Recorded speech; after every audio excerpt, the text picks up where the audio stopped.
عسى الناس الكل إن شاء الله تكونوا بخير وصحة وعافية. طبعا الأسبوع الماضي شهدت الدوحة تقلبات جوية. كانت سحب رعدية بطريقة أول مرة نشوفوها في الدوحة. أكثر من ساعة البرق والرعد والحقيقة من غير صوت قعد متواصل.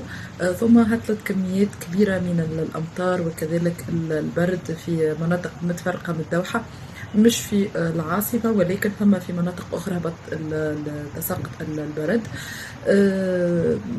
كانت فما حملة مسبوقة قبل في وسائل التواصل الاجتماعي بالتنبيهات انه باش يتم تقلبات في الطقس، ماذا بيهم الناس الكل تاخذ الاحتياطات متاعها. وتم تداول المعلومات هذه في عدة صفحات في وسائل التواصل الاجتماعي.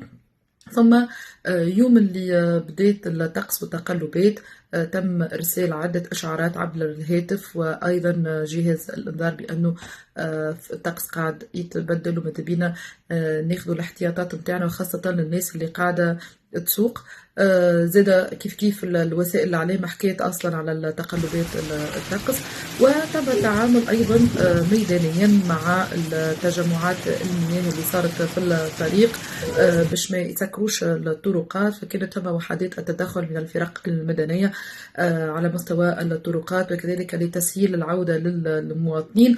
وسبق اليوم الخميس اللي هو كان أكثر يوم اللي تهطت فيه الأمطار بطريقة كبيرة وكانت السحب الرعدية هذية. تم إرسال تنبيهات على الهواتف ورسائل من أجهزة وزارة الداخلية بأخذ الحيطة والحذر.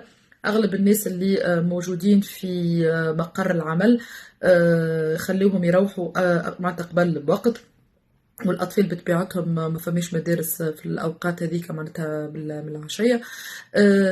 كيف توا قاعدين وسائل الإعلام تحكي تحث غير معناتها وتعلمنا إنه على الأغلب يومي الثلاثاء والأربعاء زاد باش يشهد تقلبات متاع الطقس. الناس كلها تقريبا تكون عندها معلومة فتاخذ الاحتياطات متاعها باش ما يقعش مشاكل لا سمح الله على الطريق.